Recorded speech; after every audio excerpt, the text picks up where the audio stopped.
Pues sí, cuando queráis, empezamos ya. Pero entonces tú no eres Ernesto, tú eres... Ernesto Castro. Sí, sí. Sí, o sea, se llama como tu padre, entonces. No, mi padre se llama Fernando Castro. Fernando, exacto, Ernesto. Sí, sí, sí. Ernesto, la importancia de llamarse Ernesto, acordaos de él. Es muy gracioso la comedia de Oscar Wilde. Porque en inglés es un juego de palabras. De hecho, Ernest y Ernest. Lo tradujeron originalmente como la importancia de llamarse Franco, pero claro, la historia de España, digamos, que impidió que esa traducción ¿Qué se tipo más mantuviera. cachondo Oscar Wilde, Sí. Pero luego, claro, debió sufrir como un animal este hombre. Imagínate. Yo creo que de hecho es Toda su vida debió ser un camino de sufrimiento. no, y lo que le hacen en el 95. Oye, tenemos que ser amigos, tú eres muy culto, me gusta. Un chico de tu edad tan culto me gusta Lo mucho. acepto. Me honra, te lo digo en serio. Gracias. Este es un portento, este tiene unos debates, este tiene un debate No, con me Juan alegro Rayo. mucho, me alegro mucho. Sí.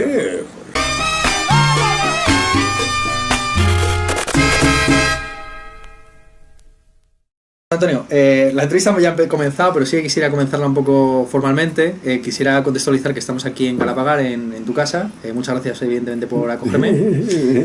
Para mí es todo un honor. Ya es la segunda entrevista que te hago, la primera presencialmente.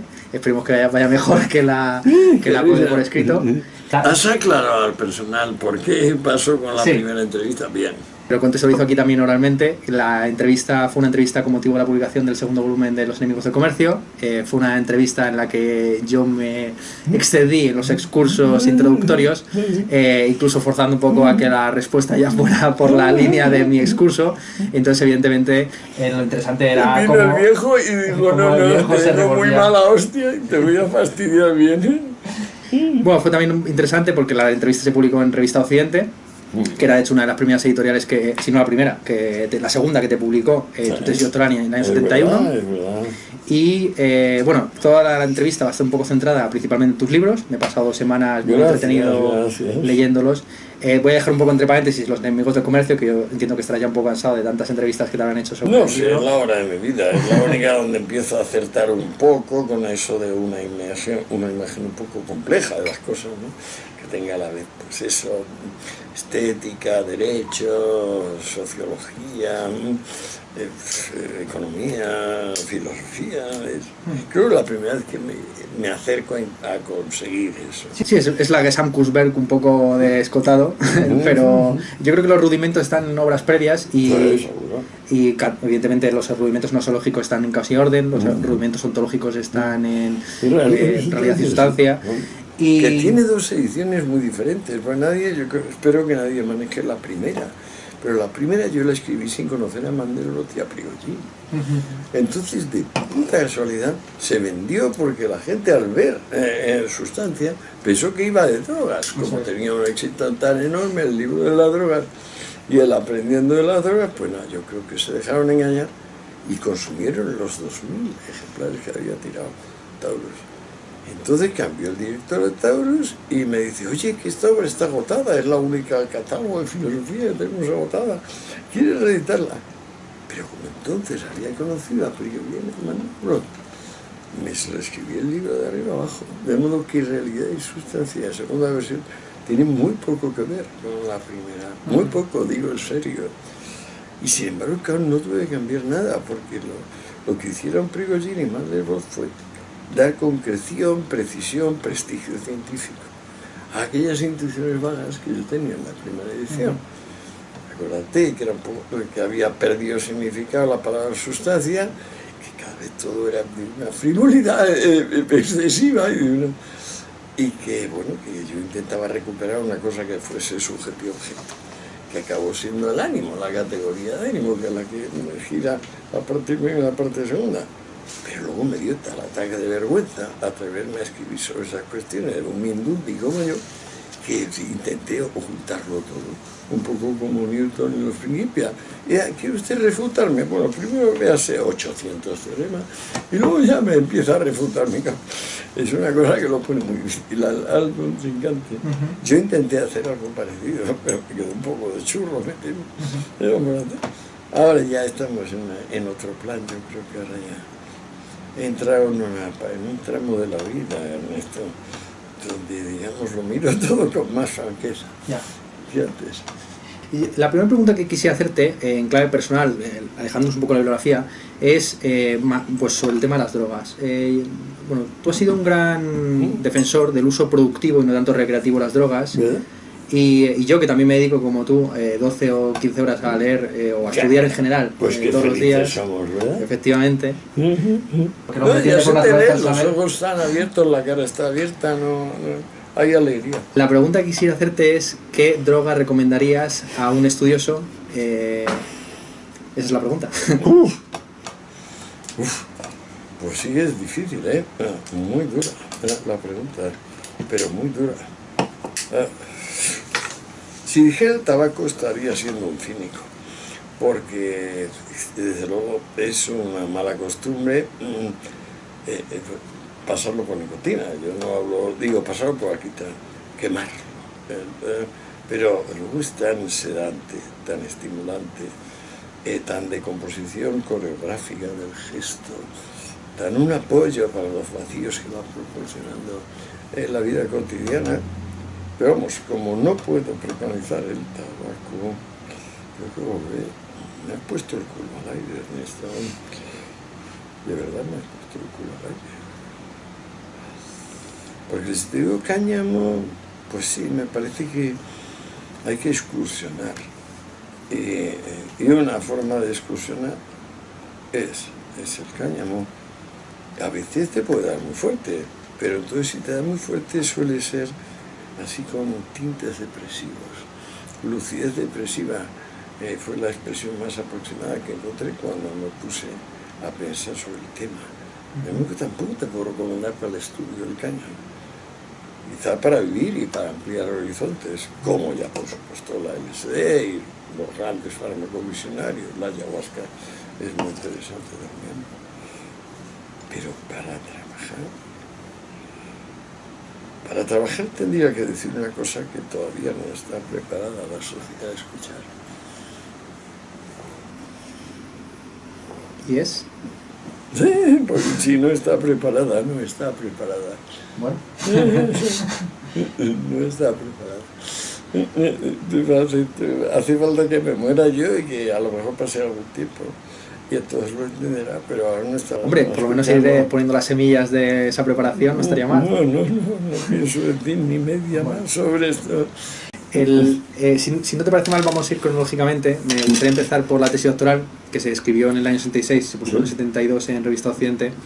Es una titulada La conciencia infeliz, es un trabajo sobre la Trinidad desde el punto de vista de la religión de Hegel. Yo sigo viendo actualísimo el tema de la Trinidad, ¿sabes por qué? Sigue habiendo muchos católicos y sobre todo muchos cristianos y gentes que pueden, si le preguntas, ¿usted es cristiano? A mí me lo preguntan y yo ahora digo sí, en el sentido de delimitación cultural general, un poco geográfica, cultural.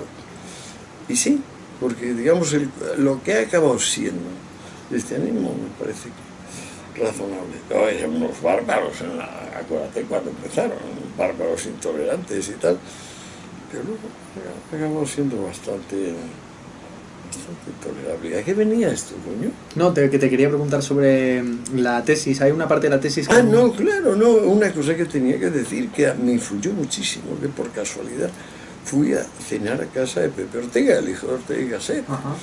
Y allí me encontré gente importante, allí conocí a Ferlosio y a Pradera, Javier Pradera, que era una mente maravillosa que a mí me dio de vivir mucho tiempo porque me dio traducciones y por eso me pude ir sólidamente. Pues entonces en aquella comida, por yo que sé, José Ortega me dijo a mí, ¿me recuerdas a mi padre? Imagínate cómo era yo entonces para que le dieran un apoyito de ese estilo. Eso yo creo que influyó seriamente en mi existencia. Y también explica por qué empecé a publicar en Revista Occidente, que ahí publiqué en la revista un par de artículos, o tres, no me acuerdo. Y luego el tocho este. El tocho, sí. Hay una nota que a mí me parece muy inquietante de la introducción, o del prólogo, vamos, del primer capítulo, en el que sugieres que inicialmente el proyecto era analizar la religión desde el punto de vista hegeliano y freudiano. Pero que no sé si finalmente se eliminaron los capítulos sobre Freud, si está en la tesis original. Me gustaría preguntarte ¿por qué motivo borraste a Freud inicialmente? En la pequeña breve nota que pones dices que te parece que los conceptos de Freud son más imprecisos, que Freud sigue preso de una concepción negativa de la religión, es decir, entender la religión como el opio del pueblo, como la mentira de los clérigos. El fango lo llamaban, Claro, me fango. gusta mucho la expresión, el fango. Exacto. Frente a la visión hegeliana, que evidentemente era... Límpida. Exacto. Y sobre todo objetas, que a mí eso me parece muy curioso, el concepto de sublimación. ¿Qué problemas tenías entonces con el concepto de sublimación? ¿Y cuál era tu visión de Freud entonces? ¿Y cuál es tu visión de Freud a día de hoy? Pues verás, es que no he conseguido separarme mucho. El viejo sigue siendo mi maestro. Me pegó un revolcón como el de Hegel. O sea, la obra de Freud me apasionó años y años. Y no creo haber salido del todo de la órbita de influencia de este hombre. Me cambió la vida. Pero tampoco soy capaz de decirlo en así, en 15 segundos. O sea, ¿qué demonios me pasó con Freud? Todavía le sigo admirando como la admiraba. Cada vez que me dicen que se ha demostrado que eran tonterías y no era científico, y me doy cuenta de que el que está hablando conmigo no se ha enterado de quién es Freud. O sea, no le ha leído, sin más, no le ha leído. Y están tan convencidos, lo dicen con gran aplomo, ¿sí? Claro que son las mismas objeciones que se planteaba Hegel como una especie de personaje abstruso, como incluso algunos le llaman, ¿no? el abuelete de la posmodernidad, así. En la introducción recuerdo perfectamente cómo respondes a las críticas que estaba planteando Popper por aquel entonces, la sociedad abierta y sus enemigos, que es la visión que ha heredado la filosofía analítica y buena parte de la filosofía anglosajona a día de hoy de Hegel. Bueno, tengo que era la facultad, te metías en la facultad y si no te daba un analítico te daba un marxista y si no te daba un dominico. Y vuelta otra vez al marxista y al analítico, no había salida de eso. Era un coñazo. Yo todavía no sé lo que es la filosofía analítica. ¿Tú sabes lo que es? Bueno, yo me he dedicado bastante a esto. Ya, pero lo podrías así definir sustancialmente. Sí, para mí la filosofía analítica es la revuelta contra el idealismo en el contexto del Oxford-Cambridge británico, del final del siglo XIX. Pues esto está muy bien visto, porque yo hablaba anoche con David de que hubo un hegeliano muy prolijo, MacTaggart. Claro, era contra ese, contra Green y contra Bradley. Exacto, era contra Bradley y contra MacTaggart. Sí, que son los que recuperan la ciencia lógica. Para mí hay una... Pero es que ellos tienen un problema con el ser gestal. Yo luego me he dado cuenta, claro. Los anglosajones no lo entienden. No pueden, lo intentan y no llegan a tener pensadores por eso. El problema de estos autores, de los idealistas anglosajones, lo que algunos llaman neoidealismo anglosajón, es que entendieron la tesis de Hegel de que lo verdadero es el todo, como si fuera una teoría coherentista de la verdad. Coherentista de la verdad, según la cual una proposición es verdadera no por su relación de correspondencia con el mundo, sino por lo coherente que es con el sistema conjunto, ¿no? Entonces, convirtieron el idealismo de Hegel, que es un idealismo objetivo, en un idealismo... por eso no es idealismo. Al ser objetivo es realismo. El problema es que estos, al crear una teoría coherentista de la verdad, digamos que aislaron el mundo, las proposiciones del mundo de la realidad. Con lo cual... Completamente.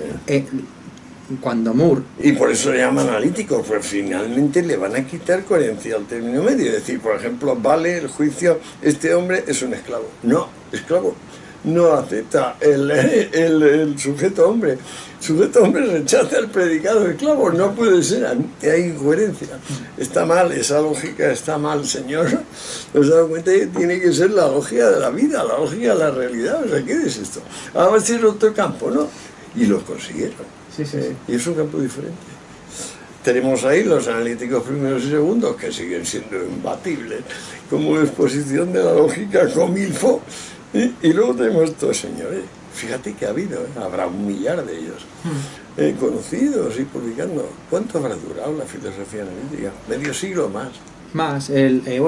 Yo realmente retrotraigo las corrientes filosóficas del siglo XX, aunque bueno, aquí esto iba a ser una entrevista, pero ya veo que va por esta mucho mejor, ¿no? Para mí, yo retrotraigo la crítica a la razón pura. Es decir, las tres partes de la crítica, estética, analítica y dialéctica. Otro libro que tiene dos escrituras completamente. Claro, la primera y la segunda edición, claro. Brutal, sí.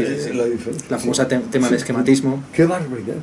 Sí, importantísimo. Y el papel de la imaginación trascendental. Claro, todos los románticos, de hecho, he sabido que Schopenhauer se quejaba de que todo el malentendido de Hegel era porque tan solo la segunda edición. De hecho, la primera edición cuando se hace la edición Princeps... No lo sabía. Schopenhauer le echaba en cara a Hegel. Schopenhauer es uno De de los... haberse leído una de las dos en vez de la otra. Schopenhauer era uno de los pocos que tenía la primera edición, que había hecho una edición muy corta, y él es uno de los que contribuye con su ejemplar a cuando hacen las obras completas de Kant, las hacen en plan bien en la Prusia de los años 30, burrada, que aparte 40. crítico tiene eso, qué burrada, Claro. esa edición, qué bestia. El Schopenhauer es uno de los que contribuye con su ejemplar, porque había muy pocos ejemplares de la primera edición. Claro, ten en cuenta que Kant se vuelve un personaje relevante en la década de 1790 y tantos, con el debate acerca del ateismus straight, con el debate de Lessing, de Sí, sí, no, y que luego Mendelssohn. va a venir el slide también de las ciencias de la naturaleza, ciencias del hombre, que a mi juicio resuelve muy bien Menger. Exacto. Diciendo, ¿no?, que nuestro objeto es mucho más complejo y denso que el suyo. Usted muy a gusto está con los puntos y los números y los planos ya, pero el nuestro es heavy, está vivo, el suyo está muerto. Para Así mí, usted lo quiere. para mí yo creo que hay una diferencia muy clara entre lo que es la filosofía analítica en el mundo anglosajón, que es esta revuelta de Moore, de Contra el Russell, idealismo, es que contra me el encanta que lo digas, porque yo siempre lo pensé, pero no lo podía expresar con esa precisión. A mí siempre me parecieron unos frívolos, unos vanos y unos tíos que no se enteraban. Y luego ya pensé en lo de ser y estar y digo, pobres ingleses, que no tienen eso. Y bueno, tampoco tienen fluidez en los tiempos medievales. Con lo cual las acciones se les ralentizan o se les aceleran de una manera y la absurda. Si tuviesen, por ejemplo, perfectos del subjuntivo, imperfectos del subjuntivo, empezarían a enterarse de lo que es el matiz de apoyar o no apoyar lo que vas diciendo en cada momento, ¿no? La convicción, el peso de la convicción en el conjunto del discurso. El segundo libro sobre el que te quería preguntar, evidentemente, Sí, no, es pero el muy de bien. Marcuse, ¿Eh? que, claro, veniendo de hacer una tesis en la que el autor principal es Hegel y el autor escondido o oculto es Freud, era inevitable que terminaras o que continuaras por la senda de Marcuse. Bien, lo has visto, sí. Ahora yo lo veo también, sí. Pero en aquel momento lo tienes que imaginar. Además, el orden cronológico lo invirtió el mundo de la lo invirtió la vida. El imbécil del decano me dijo, esto no se lee, tal, yo me enfadé y empezó mi problema con la universidad y se publicó varios años después, pero Pepe Ortega ya la conocía, por eso me dijo, me recuerdas a mi padre. Pues yo tenía la tesis cuando estaba terminando la carrera, por lo cual la Legaz, que era mi catedrático, cuando voy y le digo a medio curso, tengo la tesis, pues me dijo, son bromas, no y tal, eso no se ha dado nunca. Pero buena curiosidad, tráeme lo que llamas tesis, ¿no? Y se lo di. Nada, fue mi director de tesis, la veis. Algo que me ha sorprendido, que ya te lo he comentado previamente antes de la entrevista, es cómo yo creo que eres mucho más benévolo con Marcuse en el tercer tomo de Los enemigos del comercio que en el año 69, 68-69, cuando pues tú pasabas por ser un marxista del PRO, una persona próxima al Partido Comunista. Claro. Pero a mí me parece muy curioso porque, claro, yo creo que eres en ese texto mucho más hegeliano que marxista, o por lo menos la visión Desde que... luego, siempre he sido más hegeliano que marxista, siempre he sido más freudiano que marxista, siempre pensé que Marx era un tío de talento, luego ahora me he desengañado, pero siempre me he equivocado. Hay que juzgar equivocadamente muchísimos años de la vida. Y me gustaría que expresaras alguna opinión sobre esta categoría que yo creo que se utiliza muy mal en el presente, que es la de marxismo cultural. Mucha gente que está próxima a lo que se conoce como la alt-right, que es un poco una categoría un poco estanca, pero bueno, que funciona, ¿no? En términos, sobre todo para los más jóvenes, hablan de marxismo cultural para referirse, yo creo equivocadamente, a lo que es el pensamiento único socialdemócrata, ¿no? Es decir, como hay una serie de consensos acerca de temas como el feminismo, el ecologismo, el antiespecismo incluso, y que eso se impone a nivel mediático mediante estrategias de marketing que en realidad ni siquiera tienen que ver con Gramsci, tienen que ver pues con Bernays, en fin, con la clásica mercadotecnia y publicidad de toda la vida, ¿no? Entonces, tú que eres un experto al final en marxismo cultural real, el marxismo cultural real, yo soy marxista cultural por excelencia, claro, que es Marcuse, etcétera, ¿podrías expresar alguna opinión acerca de este uso equívoco del término marxismo cultural? Pues, sí, porque supongo que en algunos foros que has estado participado se escucha esta... Si yo mismo me he engañado durante tantos años acerca de la entidad conceptual de Marx, ha sido fundamentalmente porque mi pereza y luego el rechazo que me producía cada vez que me había aproximado, mi pereza a la hora de leer a Marx, pues me había hecho decir, pues me había hecho imaginar que era realmente como una fusión de Hegel y de Freud, y nada más equivocado podía ser. Entonces, pues gracias a Dios, en mi vida no leía Mansi, leía Freud, pero estaba equivocado, estuve equivocado hasta hace pocos años. El siguiente libro sobre el que te quisiera preguntar es de Phyllis Isapolis, del cual se ha reeditado el epílogo, que a mí me parece muy interesante, Antinaturaleza. No, el epílogo me parece interesante porque es que es el aldaborazo primero de, oiga, estos señores de la posverdad es un poco pesaditos, ¿no? Sí. Claro, que era justo un poco antes de que surgiera la categoría. El libro se publica, que queda finalista del premio Anagrama en el 78. Sí. La categoría de posmodernidad la empieza a utilizar Lyotard en el 79, Sí, a partir del año 61 con el debate Habermas. No, le gano el tiempo, sí. Sí, claro. Es interesante porque es un debate que no es directamente con los más conocidos del mundo posmoderno francés, sino con Rosette, acuérdate que Rosette. Claro. Y es interesante. No, pero es que lo empujaban muy fuerte aquí Fernando Sabater y Félix Azúa y Javier Echeverría. Claro, que eran los que y Víctor Gómez. Exacto, que eran en la época los que se llamaban los neonichianos. Que a mí me ponían de los nombres, pero yo sé el nivel de estudio que hemos separado cada cual de nosotros con nombres y apellidos, lo sé muy bien. Y me parece fascinante la crítica que haces a este neonichianismo, o a lo que tú llamas la ideología antinatural. Claro que la idea un poco de fondo, si no lo he entendido mal, es que el antinaturalismo es la consolidación de esa transición de la física a la polis. De hecho, la idea básicamente de que desde la polis ya se niega la propia existencia de la naturaleza. Exacto, no, ya no se puede ver la naturaleza más que como algo de alguna manera prejuiciado, prefijado, tal, o sea, no hay espontaneidad, ya no hay conexión. Y esa conexión, en el caso de estos señores, ya tenía que haber puesto el estudio, cojones. Tenían que haber leído acerca de lo que escribían. Es una vergüenza. Toda la reelaboración de Nietzsche que se hace esta pandilla en aquellos años, esa relectura de Nietzsche, que la relectura les permite a cada cual ser muy libre. A partir de aquí Althusser y Derrida y Foucault se sienten muy libres. Y dicen, pero usted, en su caso, no importa, usted no forma parte del asunto. Por favor, quítese. Ya, pero yo creo que hay una diferencia entre los maestros y los epígonos, ¿no? Es decir, yo diría, yo creo que yo salvaría ciertamente a Foucault en ciertos aspectos. Bueno, hombre, a mí me gustó mucho el libro Vigilar y Castigar. Claro, sí. Y lo cité mucho también. Bueno, y estableces un paralelismo entre tu propia historia de las drogas y la historia de la sexualidad. Sí. Cuando dices... verdad. Pero luego me he leído lo de la historia de la sexualidad, me parece un pestino infumable. Ya, bueno, puede que la ejecución no fuera tan... No, es que el tío es un chapucero en ese sentido, que claro. Es que increíble la chapuza tienes que recordar arrastra este hombre. Que es posiblemente la más chapuza, sí, bueno, Althusser es todavía más. Sí. Si no, no creo que la historia de la filosofía haya casos tan escandalosos de falta de vergüenza. O sea, de hablar sobre cosas que no se saben voluntariamente y encima queriendo obtener el grado de profesor o de catedrático. Una caradura de ese nivel no la he visto nunca. Yo quisiera recordar las tres categorías que tú atribuyes a esta ideología antinaturalista. Por un lado, la ideología antinaturalista concibe el mundo como un mundo de hechos. Qué bien, ¿te acuerdas de aquello? Gracias. Bueno, lo leí hace la semana pasada. Claro, sí, con 28 años. Se me ha olvidado, te puedes imaginar.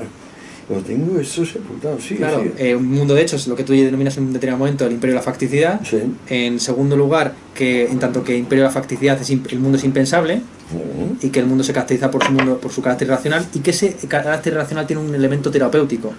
Es decir, que la filosofía se entiende como filosofía edificatoria o edificante, ¿no? Claro. Entonces tú como hegeliano, digamos que... No, y eso ya toca lo de las drogas, me doy cuenta, y entonces no me di cuenta, sino... pues esto sería interesante, coméntalo porque esta conexión yo no la he encontrado. No, es que me acaba de ocurrir, es que ten en cuenta que tú acabas de exhumar eso que yo lo tenía olvidado completamente, aunque resulta que soy yo el autor de aquello. Pues sí, estoy un poco desconcertado. Sí, son las tres características. El antinaturalismo convierte al mundo en un mundo de imperio de facticidad, de puros hechos, frente a la tensión que une un hecho y otro, ya no puedes hablar con propiedad de nada. Y es el mundo es impensable, y ese carácter impensable es terapéutico porque libera la nostalgia de la naturaleza y te libera de la neurosis de vivir en una polis escindida de la naturaleza. Claro, pero entonces yo estaba hablando, la tercera es irónica, claro. La tercera quiere decir que es terapéutica para Derrida y Althusser. Exacto. Bien, ahora ya me entiendo, gracias a Dios. La terapia que consiste en eliminar o sea, tú tienes una vieja neurosis, tienes que conformarte con ella y no buscar sentido. Es decir, el problema no es... Muy bien, exacto. De hecho, una cosa... Además, como yo estaba en el mundo, sigo estando en el mundo de neurosis, psicosis, normalidad, siempre pienso las cosas con esa tríada. Y luego, por otra parte, ya es evidente que las personas se deslizan del uno al otro. Claro, y una de las cosas que a mí me parece más interesante de tu crítica es cómo tú subrayas que muchos de estos filósofos definen los términos en términos negativos y principalmente intencionalmente. Es decir, la forma en la que define en esos autores, por ejemplo, el artificio, es por la negación del el simulacro del artificio. Esto es. Qué bárbaros, qué pesados, qué forma de pelar un pelo. ¿Cómo hacer hilos del pelo? Claro, además figúrate el prodigio argumentativo e interpretativo que fue interpretar a los presocráticos como artificialistas. Rosete era para matarlo. Yo me acuerdo de hablar con Fernando y decir, ¿cómo puede ser amigo de este tío? No, que le quiero mucho, tú no te das cuenta lo inteligente que es Alemán. Y dice, no, este es un imbécil. Hombre, evidentemente Physicapolis es el epílogo, el prólogo historiográfico, el epílogo, digamos, de confrontación con los clásicos, con los presocráticos. Claro, ahí tengo que demostrarme en mí mismo que hablo de lo que tengo que hablar, que voy a hablar, que son esas pocas palabras que forman parte de realidad y sustancia, ¿no? Eso es. Eso.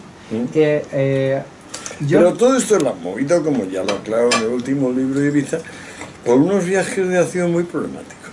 Es decir, que me ponen en duda la continuidad de la memoria, sin más.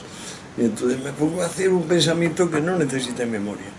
Y eso es lo que es necesario, ¿sí? Ajá. Pero tú fíjate qué cosa más subjetiva, cuánto invalida el valor objetivo del trabajo. ¿Tú crees que...? Hombre, no, pero por otra parte, al decirlo yo y al ser la verdad en su momento, pues yo creo que lo mismo que lo invalida, le da cierta validez. Pero una cosa es la intentio autoris y otra cosa la objetividad.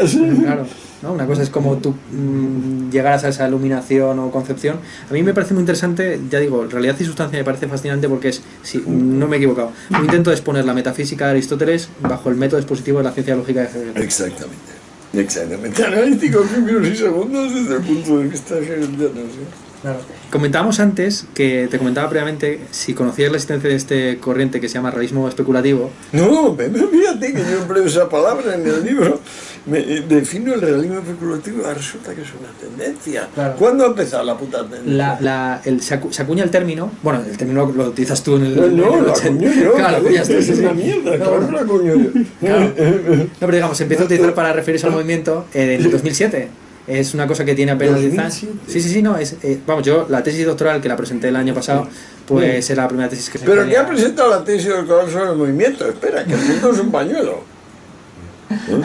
Espera, que la hubiera traído, el ejemplar lo hubiera traído, sí, pero me quedaban tan solo uno. Tuve la mala suerte de regalarle el último ejemplar a un amigo. Ojo, son 12 años el lapso este, claro. Y le ha dado ocasión de hacer una tesis. El movimiento llamado realismo especulativo. Sí, el realismo especulativo, para que te hagas un poco la idea, es el intento de superar la posmodernidad. Sí, claro. Regresando a justamente... ¿Te das cuenta cómo atacaba yo ya a Rosetta en el 78? Que me ponía de los nervios, pero claro, sí. Imagínate, eso lo amplías a Derrida, a Foucault.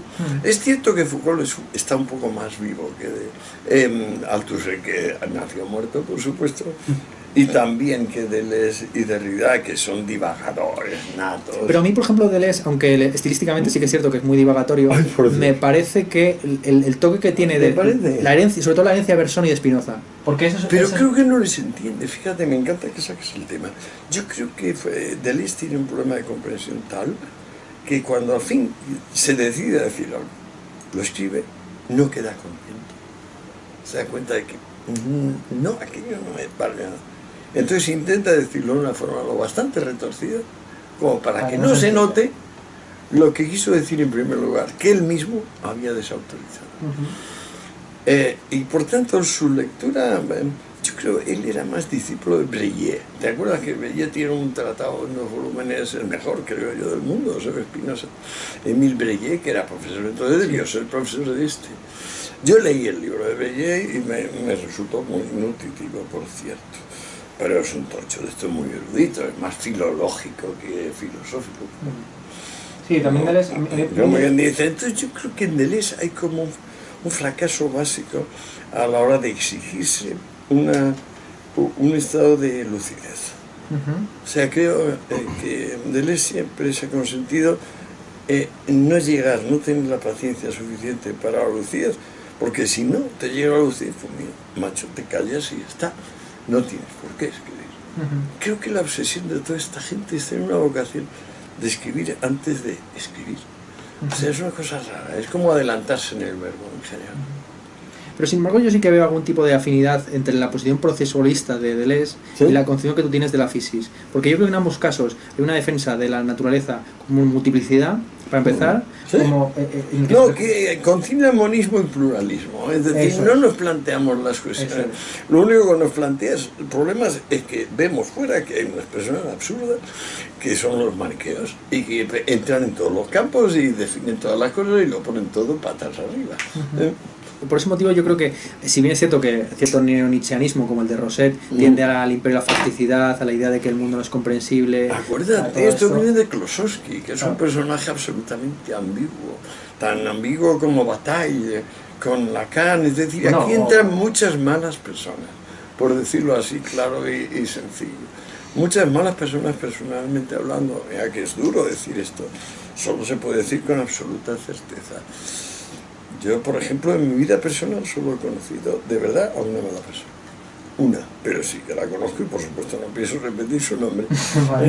Pero el Lacan, he oído yo a la hija de Lacan decir unas cosas de su padre, porque ella vivía en Formentera, la traté bastante. Terribles. Lo que han dejado escrito sobre sí mismos Althusser y Derrida es demoledor sobre sus personas. Y eso no es cinismo, eso es franqueza, pero una franqueza como ya demolida al final. De la vida parece que les ha dado Alzheimer. Bueno, Althusser, ¿te acuerdas que hubo el prólogo aquel de estrangular a su esposa? Sí, cuando dijo que había escrito Leer el Capital sin haberlo leído, ¿no? Qué barbaridad. Es el hombre que era el súper experto en marxismo y te reconoce ahí que no ha podido. ¿Tú crees que, esto es una pregunta que no te iba a hacer, pero te la hago ya que ha surgido, ¿crees que buena parte del desengaño de los marxistas, de cierta generación de marxistas, como puede ser Albiac, que era un gran seguidor de Althusser, va de la mano de la experiencia del declive personal del propio Althusser, es decir, como Althusser pierde todo prestigio a raíz de matar a su esposa? Bueno, ¿tú crees que hay un elemento ahí, digamos, biográfico importante? Es que, claro, o bien estableces la diferencia radical entre la vida de las personas y la obra. Que sabes que era la tesis suya, era la tesis flaubertiana, que venía atrás de Proust, que es el que menos dio vida. Soy Madame Flaubert, dice en el juicio el tío. Yo soy Madame Flaubert. Exacto. Y que viene de Flaubert la idea de que una cosa es la obra y otra cosa es la vida. Está en Proust y está evidentemente en Barthes, ¿no? Guapo, tráeme una cerveza de la nevera, pronto. Qué simpático es, digo.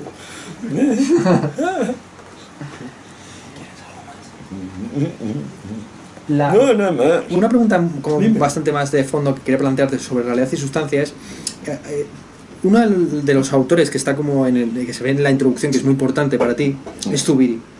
Porque Zubiri junto con Mersón es uno de los pocos que intenta... Es el que me traduce la fenomenología del espíritu. Zubiri, ahí tengo la edición de Zubiri del prólogo de la fenomenología del espíritu, que es el que inspira, exacto, me la trajo Diego, estoy encantado, pero es un descubrimiento a posteriori, pero yo ya lo sabía. Zubiri ha influido muchísimo en la recepción española de Hegel y por tanto le soy tributario. Por eso, por el libro Naturaleza e Historia de Dios, que aproveché mucho cuando lo leí, y luego claro, me leí la trilogía. Es más, utilicé técnicamente bastantes elementos de Zubiri. El que lo sepa Zubiri y me sepa a mí, pues lo puedo ir siguiendo en realidad de sustancia. Sí, lo que a mí me sorprende, o sea, la pregunta que quería hacerte ¿es posible una ontología basada en la idea de sustancia sin también darle importancia al concepto o a la idea de esencia? Porque muy buena pregunta. Sí, o sea, no es posible, es decir, cada vez que captas el concepto de sustancia, captas el concepto de una esencia inmanente. Eso es el concepto de sustancia, una esencia inmanente. Ahora es difícil de entender, yo estoy seguro que ahora me oyes, pero no acabas de... No, sí. Claro, yo vengo justo del... Es que es muy denso, hay mucho contenido en decir que al traer a colación la sustancia, trae esa colación una esencia afirmativa. Claro, hay un corolario de la ética de Spinoza que lo dice, la esencia pone, no quita. Eso es muy fuerte, pero se tarda mucho en saberse. Porque buena parte de la filosofía contemporánea es en parte el triunfo de la idea de esencia sobre la sustancia. Exacto, Véase pero Husserl, por ejemplo. Es un absurdo, es una frivolité, es lo de Husserl. descubrió también la fenomenología, cuando ya está escrita la fenomenología, pero la de verdad. Es como la diferencia entre este hombre es esclavo, que hay unos que les parece que es una proposición lógica, y otros, de los cuales me encuentro, y dicen, de proposición lógica nada, es una incoherencia, es un ridículo sofisma, no se puede decir que es un hombre un esclavo. ¿Es usted un cínico o es un mentiroso? Una de dos, ¿sí? Quería leerte una cita para ver qué opinas sobre lo que dice este autor. Dice lo siguiente: el apego de aquellas gentes por sus tradiciones, por la buena mesa y los dignos alimentos, por la fraternidad festiva, tienen pocos paralelos, si tienen alguno, en el resto del país. Naturalmente, esto no quiere decir que los vascos sean mejores, sino tan solo que son una comunidad bien definida. Como tal comunidad bien definida, sin tensiones internas que pudieran desembocar en estallidos de guerra civil, poseen todos los elementos que justifican la aspiración a autodeterminarse. Supongo que reconocerás al autor. El autor soy yo. No, lo sigo pensando.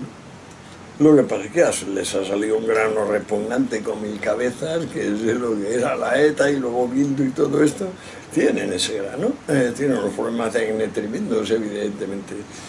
Pero no, la idea positiva, originaria que tengo de San Sebastián y lo que yo conocí desde que tenía 15 años, no va en la línea de estos perros tipo Otegui, o sea, no, esto es repugnante, esto es otra variante, yo no sé dónde ha salido este gen, pero y son bastantes, parece, o sea, por el voto y tal, parece que son bastantes. No lo sé, yo por ejemplo no sé distinguir bien entre Bildu y el PNV.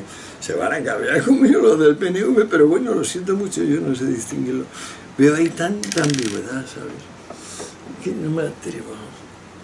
He tenido un poquito de trato con Aramburu, que ha tratado este asunto, pero poquito, no hemos llegado a una aclaración.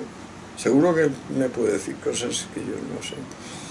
Pero la verdad es que también estamos sobrevalorando. ¿Y por qué no se habla de los castellanos, de los extremeños, o de los andaluces, o de los gallegos? ¡Qué pesados estos tíos! Reclamando atención entre ellos y los catalanes. ¡Qué pesadez, por Dios! ¡Qué mala educación tienen! Además, qué líderes más grotescos se han buscado. Por Dios, si tienen ustedes esos líderes, no se preocupen, los contrarios. Ya estos señores se autoanulan. Pues recordemos que es un pasaje del Espíritu de la Comedia, ensayo premiado con el Anagrama en el 92, en el que pues en este pasaje defines los criterios un poco del concepto de autodeterminación. Claro, es el único premio Anagrama no conseguido por unanimidad, fíjate. Siempre me tiene para estas cosas. ¿Y cuál crees que es el motivo principal de la... No, eso ya no voy a darle publicidad. Pero a mí me parece interesante porque claro, hay, yo creo que una imagen tuya actual bastante distorsionada a este respecto, sobre esta cuestión del derecho a autodeterminación. Si bueno, ahora me llaman de derechas y no sé qué, ya lo ves, pero yo soy ultraderecha. Me he cambiado de chaqueta, ¿sí? ¿Tú qué piensas? De si te has cambiado de la izquierda a la derecha o del derecho a autodeterminación. No, si me he cambiado de la izquierda. Se ha cambiado de la izquierda a la derecha. A ver, yo creo que ha habido una transformación importante de lo que era la izquierda española en la transición y los años 60, lo que hemos hablado previamente de la transición cultural en los años 60. Y yo que, bueno, que he leído bastante a Gustavo Bueno, que me interesa bastante por gente... Yo no he leído lo bastante a Gustavo, le he tratado, he leído un par de libros. No. Pero no sé si más o menos te... A mí no me gusta todo lo esto de la izquierda categorial, no le veo entidad ontológica a eso, ¿eh? Yo creo que... Pero, te lo advierto. Yo creo que estáis más próximos de lo que creéis en elementos como, por ejemplo, la teoría de la esencia. Gustavo tiene una teoría de la esencia también sí, procesual. La esencia, claro, la esencia pone, no quita, y la esencia es inherente a la sustancia. Quiero decir, la sustancia, además de ser real, es esencia. Entonces yo creo que hay que, por un motivo u otro, es cierto que hay una serie de figuras, como es el caso de Albiac, como es el caso de Jimeno Santos, como es el caso tuyo, como es el caso de Gustavo Bueno. Ellos son bastante más jóvenes que yo, Pero todos empecéis a publicar más o menos o a hacer... Ellos son como más precoces todavía, yo soy muy precoz. Bueno, digamos que estamos hablando de que no son ni siquiera una generación, yo estoy hablando más bien de figuras que tienen una cierta vinculación con la izquierda, siempre heterodoxa, y eran heterodoxos en época, es decir... Oye, con lo de Albiac, imagínate qué relaciones he tenido, porque había pegado un cambio monumental, aunque diga que no ha cambiado nada, lo ha cambiado todo. Sí. Él ha durado mucho más de fundamentalista marxista que yo. hombre, mucho más, no sé, 10 años más diría yo. Así, claro, a mí lo que me parece curioso es que yo creo que eres tú, es mucho más de izquierdas, en el sentido actual de la izquierda indefinido, ¿no? Una combinación de no, yo creo independentismo. que extrema izquierda se mantiene bastante bien. Yo diría que es la única ideología. Los días ayer a la Tele 3 o Antena 3, no sé, no, una cosa La de Sexta. estas. La sexta. Ah, la sexta, bueno. Disculpe, les decía yo, ¿de quién les hablaba? Fíjate, otra pérdida de hilo, qué lamentable. ¿De qué estamos De hablando? la extrema izquierda como una de las ideologías que se Ah, tienen claro, invadiendo le a digo que es la historia. única ideología que goza de estupenda salud. O sea, yo creo que desde la Segunda Guerra Mundial ha cambiado mucho el panorama político. Siempre digo que se fueron al centro y tal, las derechas, pero lo que es cierto es que la posición que se puede llamar a la izquierda, que es la que yo tomé, es la del marxismo cultural, yo creo que está idéntica. O sea, tiene la misma salud que tenía hace 70 años. Puede ser. Yo, respondiendo a tu pregunta, me parece que es fascinante cómo eres, me parece, mucho más de izquierdas en el espíritu. Que yo me veo el prototipo de la izquierda, yo es que no entiendo esto. O sea, izquierda para mí es vive y deja vivir y sobre todo preocúpate que el único tema de verdad social es la pobreza. Eso no se va a consentir. Sí, pero Eso es lo que es ser de izquierda, o sea, si no, yo no sé qué cojones pasa. Pero entonces vienen unos que dicen que son muy amigos de los pobres, los empobrecen mucho más, los matan, los esclavizan. Lo vemos, llevan 70 años haciéndolo de 60 ejemplos y no queremos recordarlo. ¿Qué pasa? ¿Pero por qué?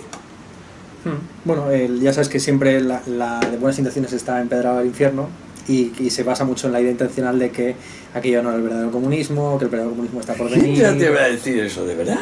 No. Esa es la idea. O sea, bueno, por ejemplo, tú tuviste un debate hace 5 años con una figura importante de la nueva izquierda española como es César Rendoles, con quien tuviste un debate precisamente a través del estado mental. Increíble, huía. Yo el primer artículo, la primera cosa, digo, por favor, me has dicho que mi tomo segundo es psicodélico. Por favor, aclárame, ¿qué entiendes por psicodélico?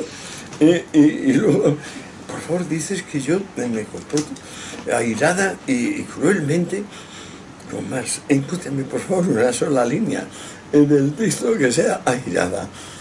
Bueno, pues, chico, 5 interpelaciones. Lo que hice fue, en lo sucesivo, pues ir añadiendo, porque me hacía una respuesta de evasiva. Entonces yo le añadía a las 2 anteriores, pues lo de la evasiva. Y así hasta 4. Nunca me contestó nada concreto ese hombre. Es increíble. Le debía hacer como 20 preguntas concretísimas. Ni una sola. Es el sistema de que tú le dices, oye, por favor, ¿fue el jueves o el miércoles? Y el otro te contesta, la guía de la telefónica, en la página 27 y tal. Pero, sí. Y eso es lo que fue la polémica con Rendueles. Un escape vergonzoso de este hombre que iba sacando nuevos temas. Y yo decía, por favor, Pecíname, tú has dicho esto, ¿de verdad lo dices? Y otra vez, no, eso, tal, no. Qué pesadez. Es que no le veo entidad, yo lo veo como demonios. Se ha pasado del cambio de izquierda a que izquierda sea una especie de memeza. Tú serías el subcomandante Marcos y Naomi Klein. O sea, yo no sé cómo ha podido pegar ese bajonazo tan grotesco. Bueno, antes ¿Y era en qué más tiempo pasó? Yo no lo entiendo, de verdad te lo digo, no hay ironía en lo que te digo, es que no lo entiendo. O sea, ¿tú crees que ha habido un bajón intelectual de la izquierda desde los años 70 hasta el día de hoy? Pero por favor, el nivel de bibliografía manejada en los años 70, que se parece a lo que estamos viendo ahora. Acabas de decir hace unos Tú, el momentos rufián, antes que... por ejemplo, el rufián, ¿tú crees que es posible en los años 70? Bueno, me parece que ha habido una separación de la política respecto al mundo intelectual muy fuerte, pero que... Bestial, o sea, se acabó el mundo intelectual, ya tenía, digamos, cosas de bueno, no te creas, con García Calvo y con Ferlosio y Benet, que eran los ídolos totales, a mi juicio ninguno de ellos lo merecía, pero bueno, tía, que te van, en paz descansen los 3. Pero es que ahora, ¿quién hay equivalente a García Calvo, a Benet y a Ferlosio en los 3 campos? A ver, Ferlosio entendemos antropología cultural... ¿Ferlosio? Sí, Ferlosio, bueno... Ferlosio, el maestro de la lengua castellana del Cervantes moderno, eso dice el rey el Cervantes moderno, eso es Ferlosio, a juicio del rey y de otros, no el mío, desde luego. Claro, pero Ferlosio nunca estuvo, se decía de él que estaba, cuando estuvo los 20 años escribiendo su intento de sistematizar todo el tema de la lingüística de Wieler y demás. Pero sí que no leyó nunca nada más que el libro de Filosofía de la Gramática de Carl Wieler, que yo también me lo leí, pero claro, es intolerable quedarse en eso. Carl Wieler era explícitamente un discípulo de Husserl, era un fenomenólogo. Pero es tan ridícula la simple lectura actual del libro de Wieler, te hace pensar que una persona que ha tomado eso como eje de referencia para su vida y no ha leído nada más de materia de pensamiento, pues ya te cuento. Pues aquí mismo está bueno, y sin embargo, Ferlosio está a 7 o 8 estadios, por ejemplo, de su actual equivalente en lo que podemos llamar a la izquierda. Bueno, tú has tenido debates con Pablo Iglesias, con Monedero, ¿sabes quién es? A mí Iglesias me parece fluido y simpático y gentil. Lo que pasa es que siempre le digo, pero coño, ¿por qué no te informas, coño? Yo lo mismo que le digo a Juan Carlos, digo, pero ¿por qué cojones? Ahora que vivís bien y tal, y tenéis paz, ¿por qué no leéis ahora, no antes? Ya que antes no, pues ahora, por favor, ahora. Pero no tonterías de estas del 2017 o del 2015, no, obras de referencia. ¿Sabes lo que es obras de referencia en cada campo? Pues sí. Hombre, un personaje que ha tomado bastante fuerza en el campo de la academia y que sí que está más o menos vinculado a la izquierda, de la izquierda, es José Luis Villacañas. Joder, lo que ha dicho de la Barea. ¿Lo has visto, lo último que ha dicho? Sí, claro, el libro del Imperio. Pero ¿cómo se atreve? Yo no sabía nada de este Villacañas, solo que él le ofreció una posición de ayudante a Enrique Ocaña, de cual era una persona que ha estado muy ligada conmigo. Ocaña me prometía muchísimo, Ocaña. Oye, tráete un poco de whisky, Diego, creo que me estoy quedando seco. No, pues no sabía que pudiera tener esta increíble, inaudita cosa políticamente correcta que acabamos de ver la semana pasada sobre Elvira Barea. ¿Qué vamos a decir de Imperiofobia? ¿Te has visto el libro? Sí. Bien. Yo veo que está muy bien escrito el libro, que tiene mucho rigor, si acaso es que es una visión, pues claro, muy reducida. O sea, el acontecer se toma desde un ángulo, pero vamos, estrechito. Y desde ahí se ve todo, y de ese ángulo estrechito, pues es el orgullo español, los logros españoles a lo largo de la historia, el puesto de la península ibérica en el conjunto del obrar humano, y en particular de la civilización occidental. En algo me he sentido un poco responsable cuando Elvira dice que yo no tomo en cuenta y que escribo un libro protestante, porque es la conclusión que saca ella de los enemigos, es un libro protestante o de apoyo a los protestantes. Gracias a Dios ya no tiene importancia lo de protestantes y católicos, a mi juicio. Sí que lo tiene en la práctica, o sea, parroquia luterana o parroquia católica, muy diferente del tema, y hay otras cosas. Pues yo creo que ha dejado de ser relevante. Elvira escribió un libro muy bien escrito, a mi juicio, de los más increíblemente bien escritos de los últimos tiempos, a mi juicio, capaz de que te lees aquellas 600 páginas en muy poco tiempo. Y la cosa es que la perspectiva de Elvira es muy estrecha. Mira el mundo desde un ángulo demasiado pequeñito, a mi juicio. Y es muy y viene Villacañas a decir que está violando la Constitución. A ver, yo no pero bueno. Yo no he leído el artículo de Villacañas. ¿Por qué te refieres a un artículo? No. Más del tema, es que yo me he leído el libro. Es que Villacañas ha publicado un libro titulado Imperiofilia. Bueno, eso ya tiene que ser el delirio báquico. A ver, ya digo que hay que distinguir entre una cosa es lo que... Es como si a usted o a ti solo te juzgasen por tus artículos publicados en prensa. Es decir, o por tus intervenciones junto a Albert Rivera. Aunque tú él dice que Roca Bará viola o no la Constitución. Bueno, pues yo no sé en el libro dice que viola la Constitución. No, eso no dice. En el libro, evidentemente. El libro sobre todo es un argumento... Bueno, que eso es lo que a mí me ha dejado soliviantado. Hablo solo de eso. O sea, de que él pretenda que la Barea debía haber sido de alguna forma censurada, o a posteriori, puesto que está excitando una violación del orden constitucional. Yo no me atrevo a calificar esto, pues de una forma más que insultiva, a calificar semejante actitud de un profesor respecto de otro, los dos en activo. Yo no puedo comprender. No, sí. Pues que además evidentemente Elvira no quiere violar la Constitución, tienen diferentes versiones, cada cual de lo mismo. Evidentemente, vamos, qué absurdo, ¿no?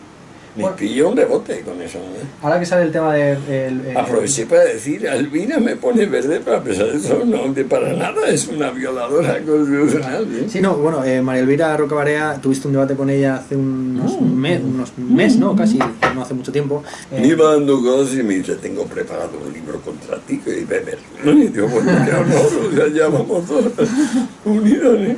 Claro, que le sentaba muy mal tu idea de que España seguía dentro del orden clerical militar en lugar de abrirse a la idea comercial de los imperios ya británico, estadounidense sobre todo. Pero que ya se lo contesté a Elvira, pero coño, mira lo que hicieron con el padre Mariana, mira lo que hicieron con Fray Luis en ese momento, mira cómo trataron a la escuela de Salamanca, lo metieron en la cárcel.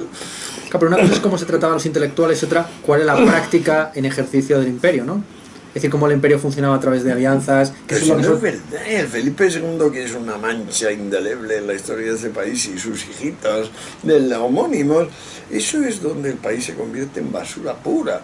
Antes no era basura pura. A partir del Filipín, que probablemente es un asesino en su vida privada, pues nada, ya todo se va al demonio, porque lo primero que piensa el Filipín es que no, el dinero no, yo a los banqueros les puedo engañar, puedo hacer default y no va a pasar nada. Ya, el primer default español viene con Felipe II, igual que los argentinos. Argentina estaba a la 13 en la línea mundial de relación, riqueza-población, y ahora está en el de 100 y pico. ¿Por qué? Porque también se les ocurrió que podían decir no pago la deuda. Pero ¿a quién se le ocurre una idea tan a corto plazo? Pero ¿cómo es posible no darte cuenta de que esto te va a empobrecer? Pero ya a medio plazo ya a lo bestia, y a largo inevitable. Pues nada. Una de las cosas que dice María Elvira Rocabarea en su libro es que cuando se produce la desarticulación de un imperio, pues las unidades que pasan a formar parte de nuevos estados, pues tienen muchas dificultades en configurar una nación que lo apoye, ¿no? El caso español yo creo que es muy significativo.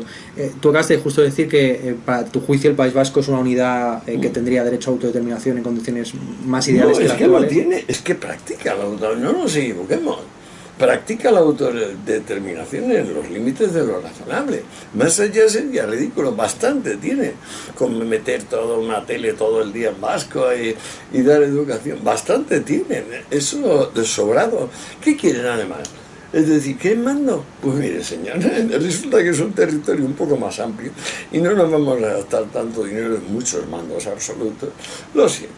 Así la soberanía no se la doy, lo siento, pero la práctica, pues ahí la tiene. Y lo mismo piensas sobre respecto a Cataluña. De Cataluña. Lo mismo pienso, lo mismo.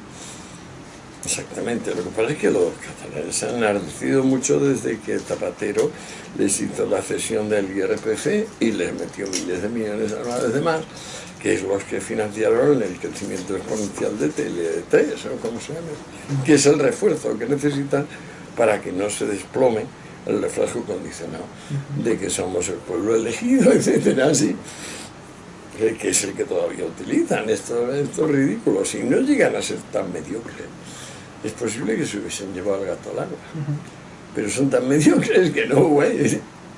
Hay, no sé en qué libro, creo que es en el Espíritu de la Comedia o en alguno de estos. El Espíritu de la Comedia es violentísimo, es un libro virulento, el más virulento de los por eso cuando me has preguntado que si yo pienso que tú has sido un chaquetero de la izquierda a la derecha, yo diría que tú eres más de derechas en el año 69 que en el 92. Claro. Es decir, que tú eres más de derechas justo un año después del mayo 68, en el libro sobre Marcuse, que en el Espíritu de la Comedia, que estás haciendo una apología del ecologismo frente a lo que llama la propaganda, que hay unos pasajes en contra del mercado y diciendo literalmente que el capitalismo es enemigo de la vida, que es lo mismo que te dijo Antonio Baños en el debate que tuviste televisivo hace un tiempo.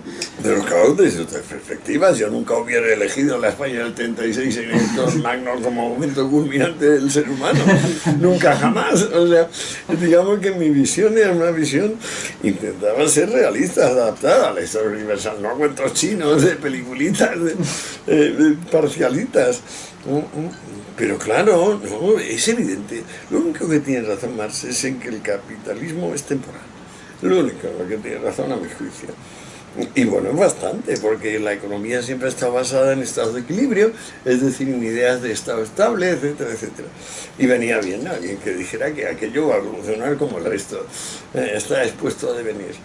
Ahora, la eficiencia del mercado, tal y como lo tenemos, que nunca ha sido libre, por supuesto, está intervenido siempre y lo intervenido sigue. Ese equilibrio que hemos llegado, que se está jodiendo con el estado de bienestar en Europa, por cierto, pero ese equilibrio que hemos conseguido de ingresos y gastos, y esa cantidad de gasto social, digamos, en seguros, no lo ha habido históricamente nunca, ni parecido, y es muy de agradecer en zonas guerra civilistas como Europa, porque los americanos tienen tal estímulo de autoestímulo, de progreso, independencia personal, éxito, que no lo necesitan.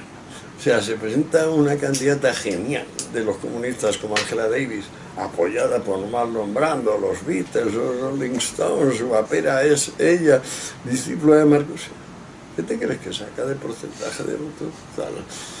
¿Qué hubiera sacado esa en España? El equivalente de Francia. En Francia ganó las elecciones. Sí, sí. En Estados Unidos no llegó al cero. Es 0,03. No el censo. 0,03. Con el apoyo de la gente más amada y respetada del mundo. Apoyo de abrazos y aquí me tienes. 0,03. Sí, pero ahí estamos viendo una cosa que tú subes ya para el caso español, que es como ha habido una divergencia entre el mundo intelectual, o podemos hablarlo en términos del humano, entre la esfera del mundo intelectual y la esfera de la política. A mí me gustaría que hubiera gentes como Fernando y yo, ahora mismo, de 35 años. No me constan. Pues bueno, aquí los tienes fuera de plano, aquí están leyéndote, siguiéndote, ¿no? Claro, pues tú imagínate, échale 10 años más y... Pues David es ingeniero, otra cosa que sea un ontólogo, pero es ingeniero y vive de la ingeniería. Tiene una empresa que hacen sensores, entre otras cosas, ¿sí? Eso para que te das una idea. No, luego, su influencia tiene de lo que te ganas la vida, si eres un profesor, bueno, joder. Lo concreto es lo concreto. Yo creo que la obra publicada de Aristóteles está censurada, pero hubo un momento en que le echó en cara a Platón lo único que tenía que echarle en cara para demolerle. Y tú te das cuenta lo espeso que es el mundo real. O sea, bien con un microscopio, bien con un telescopio. ¿Tú crees que en tu mundo de formas, digamos, tienes una 10 billonésima de la densidad espontánea? Es decir, ¿cómo puedo yo ir descubriendo cosas nuevas simplemente con atención a esa cosa que he elegido? ¿Tú crees que con las ideas pasa lo mismo? Obviamente no, ¿eh? Me asombra que no esté en toda la hora que tenemos del corpus. Eso. No le ataca de donde a mí me parece que creo que lo atacó, pero es que como todo Aristóteles son notas de clase, apuntes y tal, fíjate justo lo contrario de Platón. Dicen que Platón crea una masa enorme, pero nada, que nada. Y la concepción distinta que tenían de la oralidad y la escritura, paradójicamente el que despreciaba la escritura en favor de la oralidad, lo que quedan son sus escritos. Es pura paradoja, es especulativo todo, o sea, es dialéctica lo bestia, la relación de estos dos. Hacer el cuadro de Rafael, el mejor cuadro que está en la historia universal, está el uno ahí, con un dedo apuntando para arriba, con el Timeo, la mano así. Sobre la ética, sí. Lo que citaba de el espíritu de la comedia es un momento en el que dices que nuestra época actual no se ve a definir tanto como posmoderna, cuanto como posatea. Yo no, en esto no profundizarse mucho, yo creo, en ese libro, y sí que me gustaría volverte a preguntar sobre el tema. ¿Qué entenderías tú por el posateísmo? Pues sí, primero, agnosticismo informado. No hemos tenido un agnosticismo informado a mi juicio. O sea, personas que cada vez teníamos más en claro que había un punto afirmativo constante en lo real. O sea, como que la versión catastrofista nunca llegó a adquirir proporciones serias y que por eso tenemos una historia tan larga. Porque en principio, claro, desde el punto de vista catastrofista, más, desde el segundo principio de la termodinámica, pues claro, si todo va al desorden desde el principio, pues ¿dónde fue el principio? porque a poco que se alejó ese principio, pues ya no debíamos estar. Y sin embargo, la esencia sigue siendo afirmativa. La esencia y la sustancia son lo mismo. Hay inmanencia. Es lo que te digo, del detalle de lo real, de la espesura de lo real, para el telescopio, para el microscopio, para la simple vista, es ilimitada en todas direcciones. No sucede eso con ninguna noción geométrica, por ejemplo, o algebraica. No sucede. O sea, un mundo es analítico, el otro en cambio va de sorpresa y sorpresa. Maravilla, maravilla. Ahora, claro, te lo trabajas mal y entonces eso, eres un pitagórico. Resulta que soma sema, es decir, cuerpo cárcel, y bueno, vas sacando tus conclusiones y finalmente dices, como Filósofo le estaba comentando anoche a David, mira, si no le dedicas al día cierto tiempo a lo inmaterial, agárrate bien, estás siendo impío, estás pecando contra el respeto a lo divino, que lo dice el texto al final de la dice, bueno, por lo menos te agradezco la franqueza, macho, pero no coincido contigo. No me parece un buen plan. No me parece un buen plan. El idealismo no me parece un buen plan. Me parece muy bueno para aprender a pensar. Pero luego, una vez que piensas, ya te lo dejas atrás. Hablemos de los dos. Eso no lo sabía, eso lo he ido averiguando en estos últimos años. De hecho, me gustaría exponerte una idea que me ha surgido. Dime, claro. Tus dos grandes obras, que son dos obras que tú mismo dices que no tienen tesis, ¿no? que vas a los hechos. No la tiene. Exacto, que son las dos historias, ¿no? La historia general de las drogas. Que yo voy descubriendo puntos, que diga que no es que tú. Qué pesados la gente, macho, qué falta de respeto. Pero a mí me parece que yo las entendería las dos como dos historias de la religión. Permíteme que lo explique esto. Es decir, el aspecto, digamos, positivo de la religión, que es todo lo que tiene que ver con el entusiasmo, ¿no? Los estados de ebriedad, y por otro lado el aspecto, digamos, negativo de la religión, como moralina, como censura, como los primeros y los últimos. Es fango, que lo sentimos mucho, pero ustedes se han portado muy mal. He tenido un momento para abrir la mente de las personas y han querido todos convertirlos en ganado que va al matadero. No, pasen de todo, pasen, señores. Entonces sí que, porque claro, evidentemente la idea de que hay una relación entre consumo de drogas y religión en la historia de la general de las drogas es muy fuerte. Eso es evidente en Heráclito. Ahora en este libro que voy a publicar, que va a salir este año, entro en eso porque Heráclito tiene hasta 4 fragmentos convergentes sobre eso. En uno llama a los sacerdotes de luces borrachos, que es muy fuerte, pero en el otro dice que el alcohol ni las drogas te impiden ocultar a los demás, y es una idea que yo siempre he tenido, pero ahora al verle en Heráclito quedo en estado de estupor esquizofrénico. Y un par de cosas más, todas convergentes, todas dignas de ser condenado por impiedad en función de Asebeya, o sea, el delito que se llevó por la arte a Sócrates o a muchos, Alcibiades, lo que pasa es que Alcibiades se escapó, pero vamos, condenado a muerte por eso. Muchos. Acuérdate que procesaron a Protágoras, procesaron a Anaxágoras, no sé qué, se habían ido. A Sócrates en realidad lo que le dijeron es, tienes la insolencia de quedarte, ten la, digamos, cortesía, la gentileza ciudadana de irte un rato y ya está, ya lo revisamos. No querían matarle de ninguna manera. No querían matarle, pero era más chulo que un 8 Ya era muy mayor, siempre fue feucho, y dijo, ahora me voy a buscar una buena muerte, gloriosa de verdad. Pero hay que tener los huevos de Sócrates, que no los tiene nadie. El libro que seguramente es más actual dentro de los debates culturales en España, de los tuyos, probablemente sea, a mi juicio, Rameras y Esposas. Qué simpático, no vale, bueno, una de las entrevistas que te han hecho que más éxito de público ha tenido fue la de Un tío blancoetero, centrada principalmente en esa cuestión. A mí me parece muy interesante subrayar, me gustaría subrayar la última frase del libro, que dice lo siguiente: nuestros descendientes mostrarán quizá que quien no sea hombre y mujer al mismo tiempo carga con inútiles cadenas. Yo creo que en el libro evidentemente se defiende una suerte de bisexualidad universal, y me gustaría preguntarte por tu opinión acerca del movimiento transfeminista y en general de los transgéneros, con el caveat siguiente: tú sabes perfectamente que buena parte del transfeminismo más articulado intelectualmente se divide en dos bloques. Uno, una suerte de platonismo según el cual uno es un alma de hombre atrapado en un cuerpo de mujer o viceversa. No sabía, pero bien, Claro, una parte lo voy del asimilando.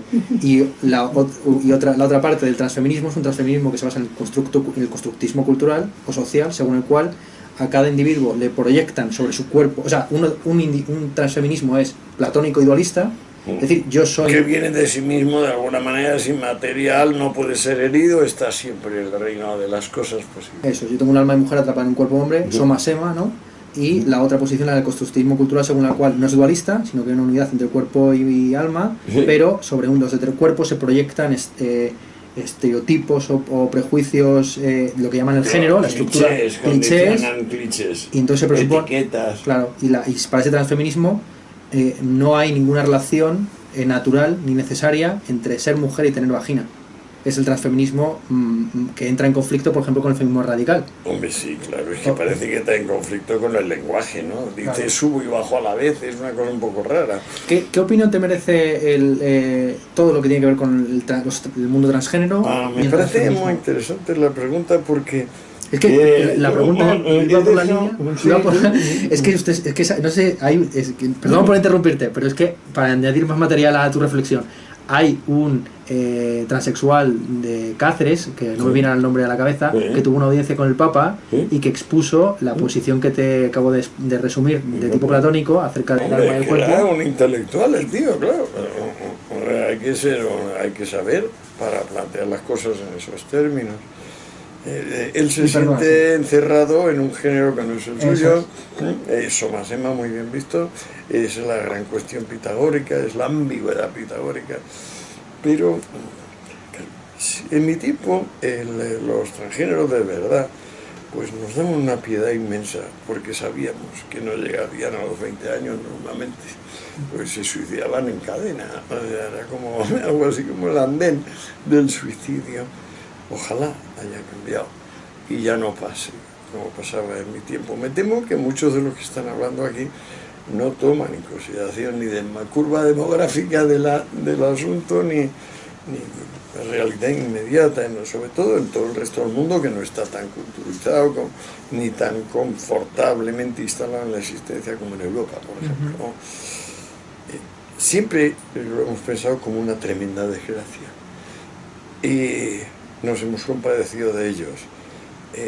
Darles de alguna manera un estatus ontológico permanente.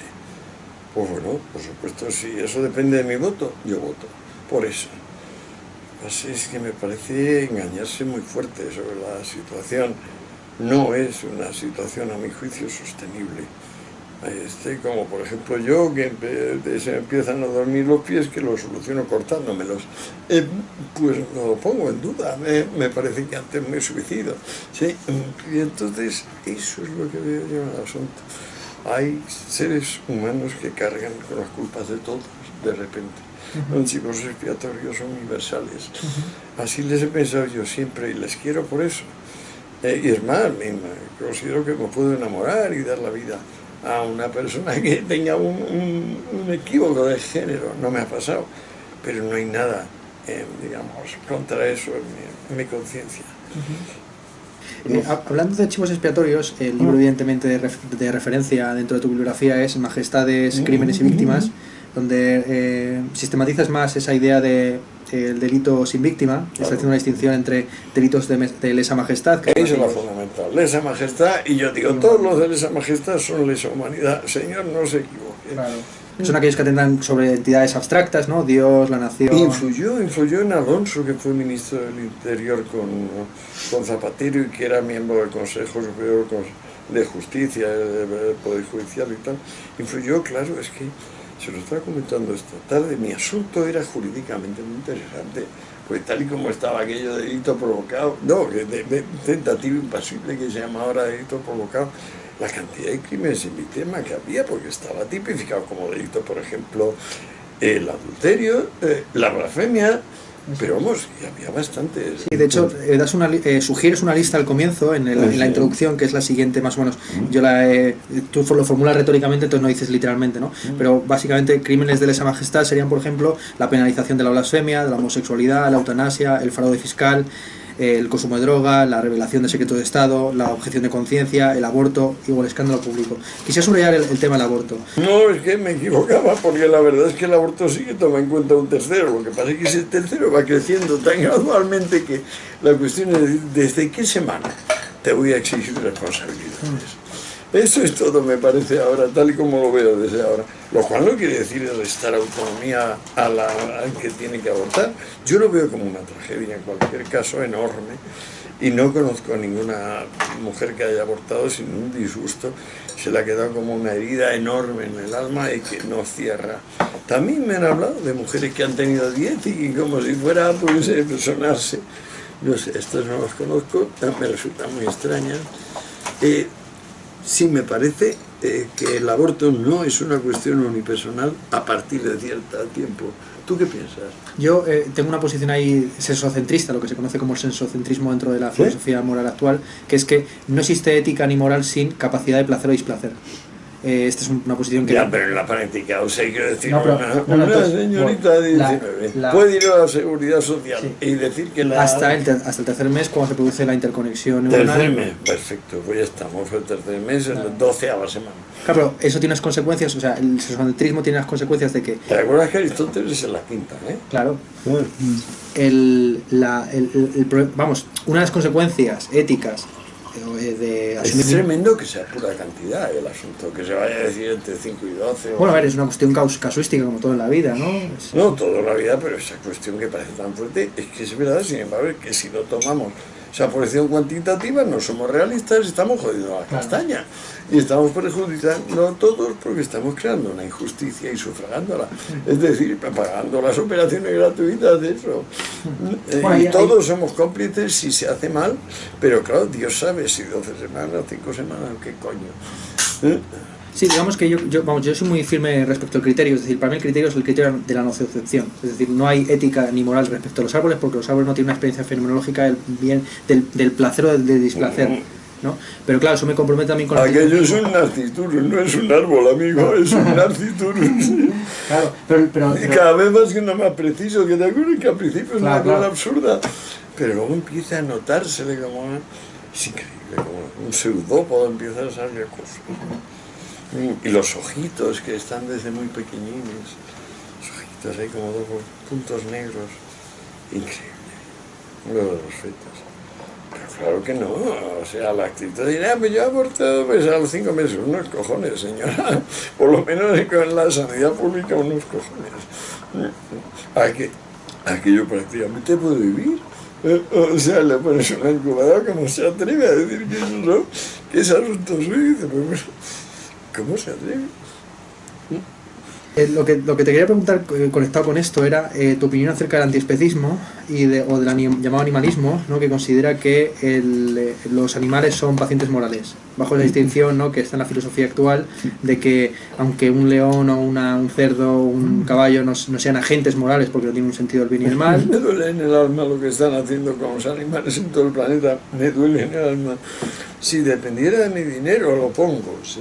Para que no hagan las salvajadas que hacen con los animales. Parece tan infame, tan cruel, tan alevoso, es imperdonable, es asqueroso. Yo les amo a todos los animales como natural.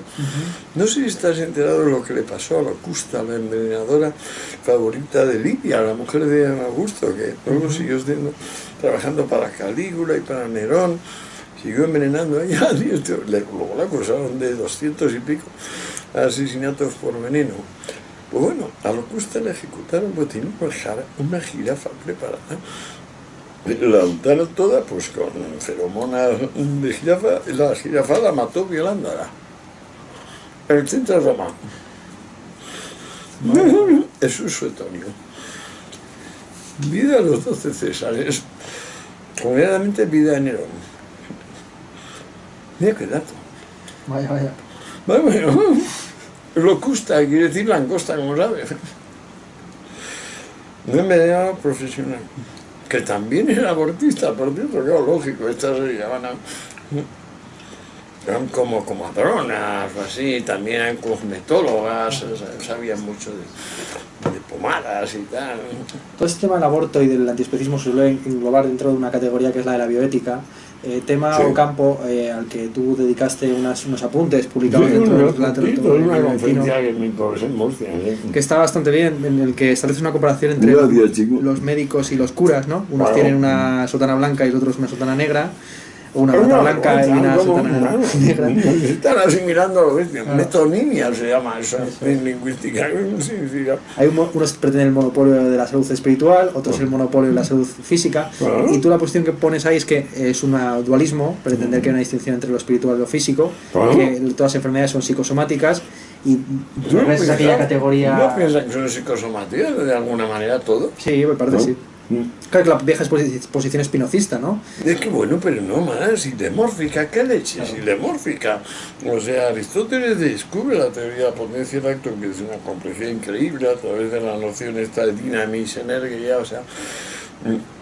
Y con eso te plantea forma y materia. Eso era para de plantearlo, claro. ¿Por qué hay materia? Pues porque las cosas hay un momento en que todavía no están definidas. O sea, un pájaro la puede convertir en comida suya. Un albañil la puede convertir en parte del líquido que está haciendo para levantar una pared. Quiero decir, hay unas partes de la existencia de todos que nos permiten ser explotados por otros, que simplemente pues, nos aprovechan como alimento, como parte de la pared, como lo que toque. Eso es materia. Significa la materia es una cosa que es indiferente a su forma. Porque querría tener una forma, si la dejásemos llegaría a tener esa forma, pero no la hemos dejado, se ha interpuesto un segundo, un tercero, que la ha hecho suya. Pero cuando las cosas llegan a ser lo que ellas quieren ser, entonces alcanzan su forma, se realizan. Y eso lo llama Aristóteles energía, puesta en práctica, puesta, o sea, trabajo realizado. Genial, es una cosa de una profundidad, una sencilla. Ahora que por otra parte se puede decir que es un poco plano, porque es la evidencia. O sea, simplemente tener los cojones y la potencia conceptual para decir lo obvio, de una manera que al fin sorprenda a todo el mundo, porque es lo que todo el mundo sabemos. Pues según esa concepción de la psicosomática de las enfermedades, tú defines la salud como ánimo, que es lo que hemos vuelto previamente la alegría, esta espinocista. También puede ser angustia. Claro, ¿no? sí, esa sería la enfermedad. Y abogas por la automedicación. La pregunta que quería hacerte en relación a automedicación es: ¿cuál es tu opinión acerca de movimientos como el movimiento contra la vacunación forzosa? ¿Crees que se debería forzar No sé, a...? no he estado nada informado, pero siempre me he estado convencido que las vacunas sean muy eficaces y que nos han librado de miles de males. Todas estas novedades me dejan estupefacto. Claro, pues hay una serie de movimientos, sobre todo en Estados Unidos, evidentemente, ¿no? Que es Me donde dejan estupefacto. surgen este tipo de vanguardias, que hay ciertos padres de hijos que dicen que las vacunas producen autismo o ciertas enfermedades. Sí, macho, pues saben mucho más que yo. Claro, pero tu posición como liberal es que el Estado debería obligar a esos individuos a vacunarse o al revés, que se debería dejar libre arbitrio para Si son enfermedades contagiosas, claro que hay que someterlas al régimen de epidemia que tenemos. No faltaría más. Tú ahora te coges un sarampión y te internan y tienes toda la razón del mundo. Se puede pillar y morirse 20 personas aquí en la urba, eso nada. ¿Y tu opinión acerca de fenómenos como la homeopatía o este tipo de paramedicinas? No tengo ni idea, además me parece parte del fango que Me diría parece Freud. parte del fango. Me parece, porque como no estoy informado, sé que la teosofía de Madame Blavatsky y sé que la gran magia de los oráculos caldeos en el siglo I son superchería, eso lo sé, pero de esto que me estás hablando no sé, me temo que puede ser. Bueno, quisiera cerrar la entrevista, por una parte más formal de la entrevista, con una serie de preguntas sobre caos y orden. La primera es si crees que ha habido un malentendido respecto a la teoría del caos parecido al que hubo a comienzos del siglo XX con la teoría de la relatividad. Es decir, la teoría de la relatividad se entendió como relativista, cuando en realidad toma como invariante la velocidad de la luz, y del mismo modo la teoría del caos se toma como si fuera el culmen del indeterminismo, cuando en realidad es un determinismo pero no lineal o que es sensible a las condiciones iniciales. Yo creo que no, que Prigogine realmente rompe con el marco inicial de referencia, así de fuerte. Quiero decir que está hablando de la física de la generación de las cosas, no de la corrupción de las cosas. El segundo principio de la termodinámica habla de la corrupción de las cosas. Pero como luego ya viene esa física matemática séptica con Galileo y con Newton, donde ya vienen las fuerzas inmateriales aplicadas sobre masas inertes, eso es como todo muy bien. El problema es que, claro, el cambio sustancial, nacer y morir, eso no existe, ¿no? Solo en movimientos de traslación, solo hablamos de traslación, ¿sí?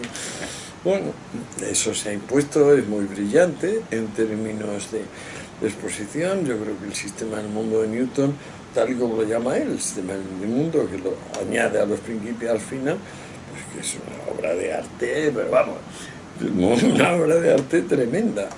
No creo que tenga ninguna relación con la realidad, salvo que en su tiempo todavía el mundo estaba dividido en siervos, que eran 9 de cada 10, digamos, y era 1 de cada 10. O sea, y en ese sentido la teoría acierta completamente, porque el mundo es un mundo de masas inertes sometidas a fuerzas inmateriales, a señores feudales, obispos, tal. Eso sí. Y ahí aciertan, pero claro, creo que Prigogine rompe con el principio de estabilidad en general y hace una química y una física del nacimiento de orden a partir del desorden. Y creo que eso, pues, lógicamente, tiene que contrapesar lo otro, porque si no, si lo otro solo... Si ahora estoy precisamente en eso, me he dado cuenta que eso está en Filón de Alejandría y luego está en Plotino con una claridad que nunca ha vuelto a encontrarse. O sea, como el uno, lo llaman tohen, ¿no? Así ve, Plotino, lo uno, es básicamente una cosa que se puede definir como que el siguiente segundo ya es menos lo uno. Ahí está el principio emanativo, que es justo el contrario de la evolutiva. Anoche hablábamos de eso, más perfecto, menos perfecto, más entidad, menos entidad, ya empieza el más o menos. Antes no había más y menos en el uno. El uno es justamente más allá de todo. La trascendencia pura. Y claro, eso es lo más gaseoso que hay, pero por otra parte está muy bien pensar el movimiento desde las dos perspectivas, desde ir de más a menos e ir de menos a más. Pero hay que darse cuenta que van en granada, que esto es la verdad, hay que tomar en cuenta los dos y a la vez. Y haciendo mundo los dos a la vez.